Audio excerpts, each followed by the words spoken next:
المؤلف رحمه الله تعالى ونفعنا به وبعلومه في الدارين آمين.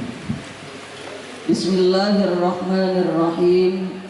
Bayanu haddin namimati. Bab ini menjelaskan ta'rif namimah, wama, dan menjelaskan perkara yajibu yang wajib itu ma fi raddiha untuk menolak namimah.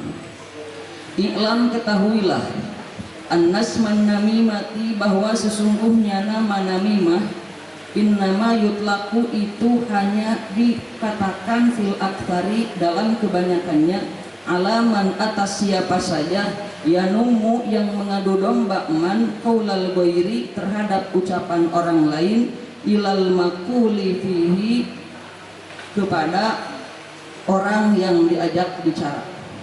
Kama taqulu, seperti halnya engkau berkata, fulanun kana yatakallamu fika bikadza wa kadza, mengatakan lafaz tersebut, fulanun, adapun seseorang, karena dia terbukti yatakallamu, membicarakan si fulan, fika, tentang engkau, bikadza, tentang sesuatu, wa kadza, dan yang lainnya, sesuatu yang lain.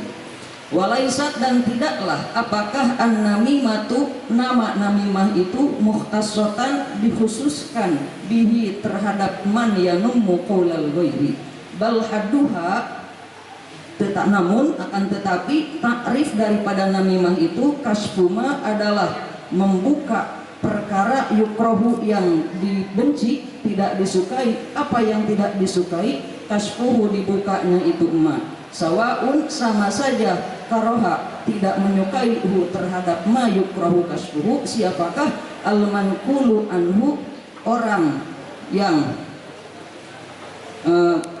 yang dinamimahinya, awil mankulu ilaihi, atau orang yang diajak namimah, au karoha, atau tidak menyukai terhadap ma yukrahu kasfuhu, siapakah? Thalithun, orang yang ketiga.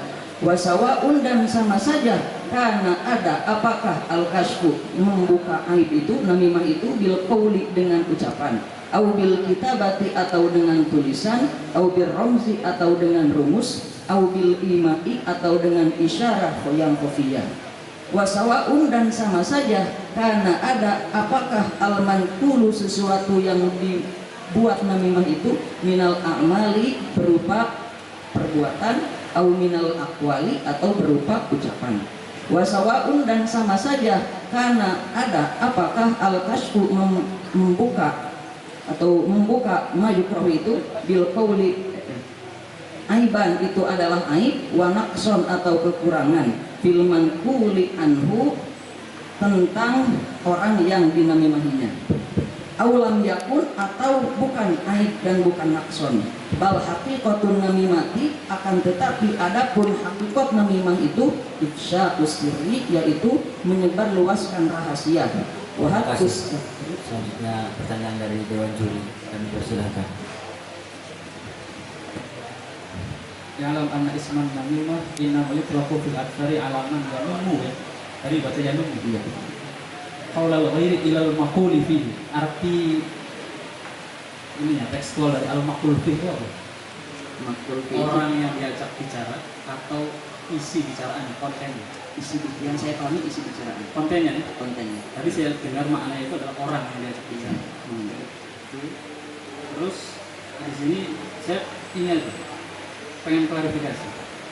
Di sini banyak sawaun ini, Anda bacanya itu sawaun, rofi. Iya. Padahal di situ ada sawaun kana. Iya. Kananya ini ya kenapa? Kenapa enggak sawaan? Meskipun itu gitu. Yang saya pahami di sana boleh sawaun, boleh sawaan. Ketika dibaca sawaun, sawaun menjadi khobar muqaddam karena mubtada muakhkhar yang dibentuk dari isim muawwal bisharif. Oke. Bukankah kalau kana itu dia amalnya itu mutasarrif? Iya. Tidak hanya fiilnya, sampai masdarnya, sampai isim fa'ilnya, sampai di yang lain aja di beramal juga. Iya, Mutasarrif, betul. Nah, kalau tetap diartikan sebagaimana khobar, dia itu dari mubtada ya tadi. Iya. Jadi dia itu khobar dari mubtada yang ditakdirkan. Kalau yang saya pahami mubtadanya jumlahnya kana, isimnya, dan khobarnya. Oke. Jadi kana kaunu. Nah, harusnya khobar itu kalau itu dari kana, mutasarrifnya nasab kan? Ya. Nah ini kenapa khobarnya takwilu kana tapi dikatakannya sawaun kana gitu kenapa? Siapa yang klarifikasi itu? Maksudnya gimana Pak Kiai? Di sini kan Anda baca wasawaun kana al-kasfu bil qawli aw bil kitabati aw bil ramzi aw bil ima'i wasawaun kana al-maqulu min al-a'mali aw min al-aqwali wasawaun kana lagi gitu kan. Nah, kalau sawaun yang di atas kayak bal hadduha kasfu ma yakrahu kasfuhu sawaun karoharul maqtul sawan kariharul maqtul itu saya taslim di sini ya, karena nggak ada kana ya. Anda bacanya rofa saya taslim tapi di setelah sawaun berikutnya itu banyak kana setelah sawaun wasawaun kana dan lain-lain. Nah, klarifikasinya adalah kenapa tetap rofa, kenapa nggak nasab gitu? Karena yang saya pahami sawaun di sana bukan khobar kana, Bukan khobar kana. Jadi apa? khobar mubtada. Mubtadanya jumlah min kana wasmiha wa khobariha Coba bikin takdir.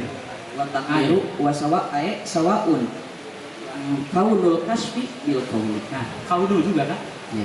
Kenapa nggak nasab gitu? Kan karena jadi mubtada, sedangkan mubtada al ismu marfu'un al ari al marfu' Enggak, salahnya tetap khobar kan? tetap khobar Tetap khobar dari kana kan? ya. Yang darinya kana dititik kau kan? Sedangkan kana itu yarfaul isma watan sibul khobar. Nah itu klarifikasi itu yang saya pengen. Mana kan sibul Yang khobar? saya pahami tetap sawaun di sana tetap jadi khobar dari lapan kaunu, sedangkan khobar kaunu adalah bil qauli ayat mustaqirron bil qauli. Oke, jadi kaunnya tetap isim. Tetap isi. Jadi Nah, dan mubtada. kananya adalah khobarnya. Khobarnya kaun tadi ya. Iya. Terus terakhir di sini ada dua istilah namimah yang saya pengen tanya. Ada al-mangkul anhu, terus ada apa itu? Al-mangkul ilaih, al-mangkul anhu. Nah, kalau dijadikan sebagai makna yang realita itu apa tuh? Al-mangkul ilaih, al-mangkul anhu itu gimana tuh? Kalau yang saya pahami Pak Kiai, kalau al-manqul anhu itu adalah sumber konten, kalau al-manqul ilaih adalah Berarti orang ketiga al-mangkul anhu ini. Orang yang kita bicarakan.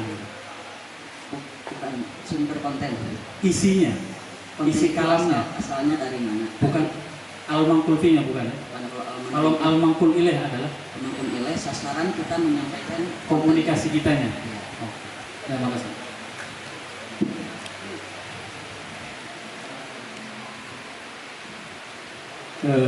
Namimah ya, ini menjadi cenderung menjadi kebiasaan publik ya di era medsos ini ya. Orang gampang sekali berlaku ini ya, berlaku namimah. Tolong beri gambaran ya, beri gambaran kepada kita bahaya konkret ya, bahaya konkret dari sikap ini untuk apa namanya keharmonisan di dalam pergaulan masyarakat. Tentang namimah itu kan kalau zaman sekarang mungkin lewat ucapan sudah tidak kurang ramai, kebanyakan lewat medsos itu dulu kita bahas. Kalau yang menurut saya cara mengantisipasi namimah itu adalah ketika kita mau nge-share sesuatu, yang pertama adalah lihat dulu sumbernya. Misalkan kalau kita lihat sumbernya dari ilmu online misalkan, nah kita boleh share. Kalau dari yang lain mungkin kita harus saring dulu sebelum sharing. Dampak gambaran dampaknya seperti apa dari bahaya ini kira-kira untuk saat ini? Bahaya dari namimah itu mungkin misalkan berita awalnya tentang si Fulan misalkan tidak suka makan daging unta misalkan, itu berita awalnya. Kemudian si B itu tadi yang besar si A, si Fulan tidak suka makan daging unta. Kemudian si B membaca berita itu, kemudian kebetulan dia ditulis, kemudian dia malah merubah beritanya, si Fulan tidak suka makanan dari Arab misalkan. Kemudian si C baca lagi, kemudian si C bikin berita lagi dengan judul yang beda, tapi kontennya sebetulnya sama. Dia bikin judul misalkan si Fulan tidak suka sesuatu yang datang dari Arab misalkan. Kemudian si D mengeser berbaca berita lagi, kemudian mengeser berita itu, kemudian si fulan tidak suka ajaran Islam karena asalnya dari Arab. Padahal awalnya sederhana, berasal dari si fulan tidak suka makan daging unta yang biasa ada di Arab. Misalkan begitu. Menurut anda ini bahaya terbesar itu ada pada al-manqul anhu atau al-manqul ilaih kira-kira? Kalau yang saya pahami harus sama-sama cerdas. Enggak, yang bahaya yang paling besar. Kalau yang saya pahami dari al-manqul anhu-nya sumbernya. Bahaya kerusakannya maksudnya. Oh, di manqul ilaihnya. Gambaran konkretnya seperti apa? Jadi manqul ilaih, jadi memahami berita itu jadi salah. Jadi salah memahami. Untuk masyarakat secara umum, bukan untuk person, untuk pribadi. Dampak bahayanya seperti apa kira-kira? Jadi si manqul ilaihnya membaca berita itu kemudian tidak merasa bahwa berita itu salah, tapi dia menyebarkan berita itu dan merasa benar bahwa itu benar. Padahal sebetulnya yang dia baca manqul anhu-nya tidak tepat, tapi dia tidak merasa bahwa itu tidak tepat. Mungkin kalau istilah di kitabnya alim, walul la yadri wala yadri Allah. Saran anda, gagasan anda untuk agar tetap terjadi harmonis di dalam kehidupan bermasyarakat, berbangsa, ya, terkait penyikapan dalam hal ini kira-kira seperti apa? Menurut yang saya pahami, kalau bagi saya sebagai orang awam, mungkin kalau saya mah mengikuti aja arahan dari para guru-guru gitu. Karena tidak ada jalan yang lebih selamat kecuali mengikuti guru dan Ya, guru. terima kasih. Assalamualaikum warahmatullahi wabarakatuh.